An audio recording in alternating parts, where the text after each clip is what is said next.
नमस्ते, my self Sant Kumar Meena, assistant professor, government college Mandapiya. कल अपन ने चैप्टर नंबर 2 स्टार्ट किया था। उसमें अपन ने मुद्रा के प्रकार पढ़े थे। मुद्रा का परंपरागत वर्गीकरण अपन ने पढ़ लिया था। उसमें पढ़ा था अपन ने परंपरागत वर्गीकरण को 3 भागों में डिवाइड किया गया है: प्रकृति के आधार पर, वैधानिकता के आधार पर और भौतिक स्वरूप के आधार पर। प्रकृति के आधार पर 2 प्रकार की मुद्रा, वास्तविक और हिसाबी। वैधानिकता के आधार पर भी 2 प्रकार की, सीमित वैधानिक और असीमित वैधानिक। और भौतिक स्वरूप के आधार पर 3 प्रकार की मुद्रा का अध्ययन किया था: वस्तु मुद्रा, धातु मुद्रा और पत्र मुद्रा। इस प्रकार कल अपन ने परंपरागत वर्गीकरण का अध्ययन किया था। आज हम बात करते हैं मुद्रा के आधुनिक वर्गीकरण की।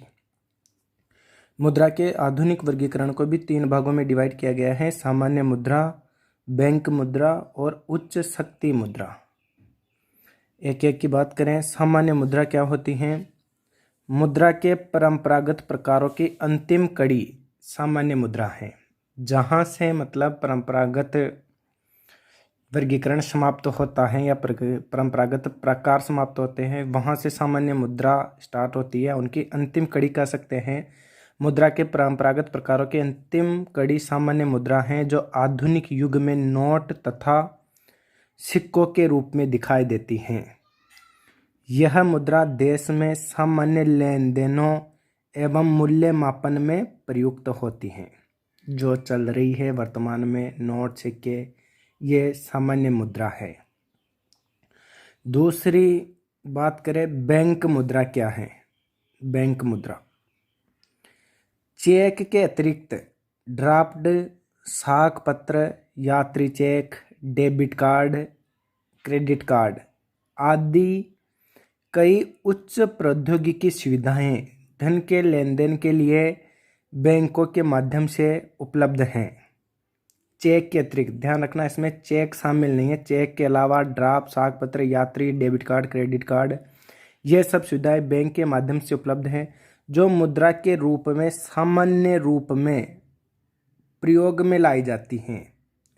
यह सभी क्रियाएं मुद्रा का कार्य संपन्न करती हैं। अतः इन्हें बैंक मुद्रा की संज्ञा दी गई है या बैंक मुद्रा कहा जाता है। For example, debit card.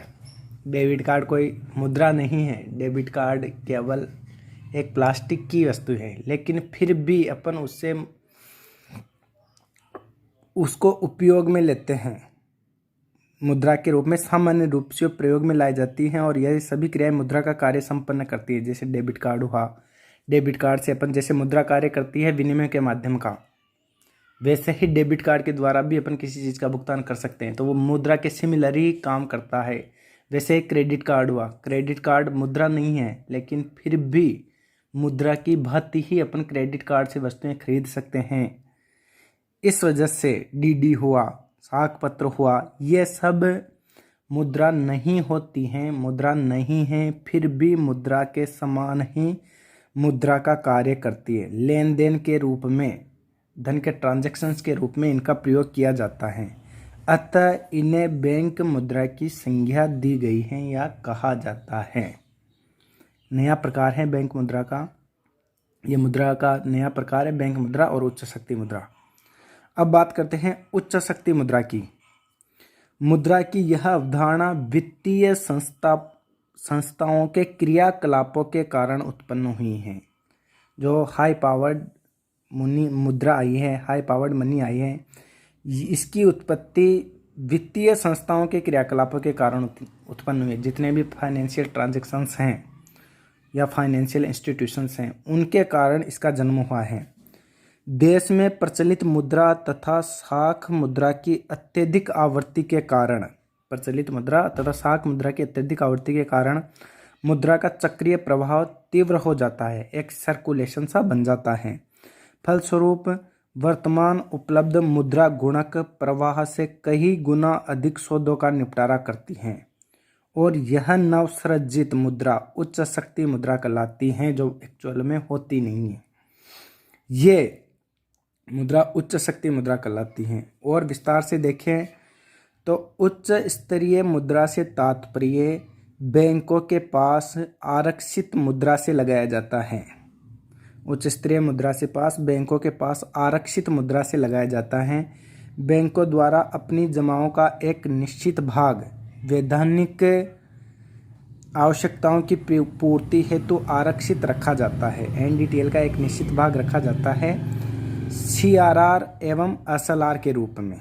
वैधानिक आवश्यकताओं की पूर्ति के लिए सभी बैंक सीआरआर और एसएलआर के रूप में कुछ राशि रखते हैं।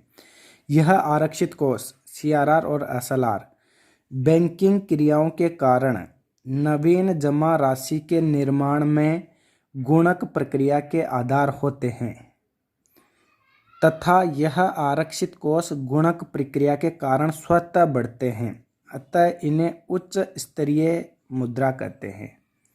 उच्च स्तरीय मुद्रा सीआरआर और एसएलआर को कह सकते हैं क्योंकि बेस का कार्य सीआरआर और एसएलआर ही करते हैं, क्योंकि इन्हीं के ऊपर, इन्हीं जमा राशियों के ऊपर बैंक किसी ग्राहक को ऋण देते हैं, फिर वो ऋण किसी न किसी रूप में दोबारा किसी न किसी बैंक में जमा हो जाता है, फिर उसके ऊपर वो बैंक ऋण देता है जमा के ऊपर, तो एक सर्कुलेशन सा बन जाता है और उनकी जो प्रक्रिया है, सर्कुलेशन है मुद्रा का, गुणा प्रवाह तीव्र हो जाता है, कई गुना तक वो विस्तृत हो जाता है और उसे ही